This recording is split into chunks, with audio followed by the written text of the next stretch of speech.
Here's Jeanneret over the line, drops it back, big shot, takes it, go and go, look, shoot for Mama's and Cookies, 2-0 Buffalo.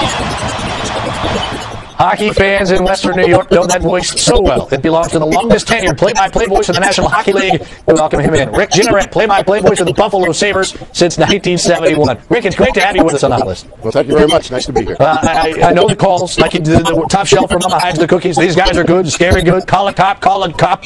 He robbed him blind. I know this could be like asking you to choose your favorite child, but which call is closest to your heart? You know what? I really don't have one, because it seems every time somebody asks me that and I pick one, something else pops up, and I think that one's a little bit better. But, you know, over the years, the La Fontaine and things like that have become more endeared to the fans, I think, than perhaps to me. How much do you think about the lines before you use them, and how much do they just come out of your mouth when it's time? Well, quite frankly, quite often they just pop out.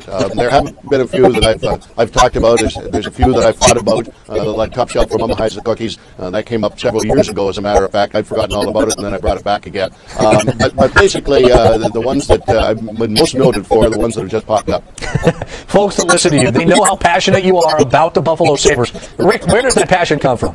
Well, I don't know, except that I've always felt that hockey was a fun game, and I was always going to treat it that way when I was broadcasting it. And so far in 35 years, it served me well, and I'm not about to change my stance on that whatsoever. 1999 Stanley Cup Finals, third overtime. Brett Hull scores a controversial goal to give Dallas the cup over Buffalo.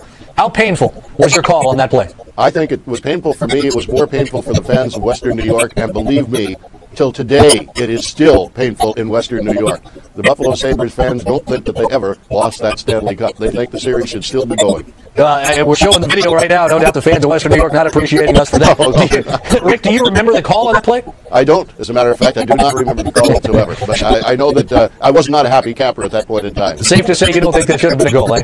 No, I don't think, and to this day, I don't think so. I agree with the fans as well. Rick, how much have you thought about what you might say if it's presented that the seconds tick away, you're behind the mic, and the Sabres are just about to win their first Stanley Cup? Well, you know, I've been asked that several times, and I really don't want to dwell on it. I don't want to think about it, because if there's one time in my life that I want to be spontaneous, that would be the moment after 35 years.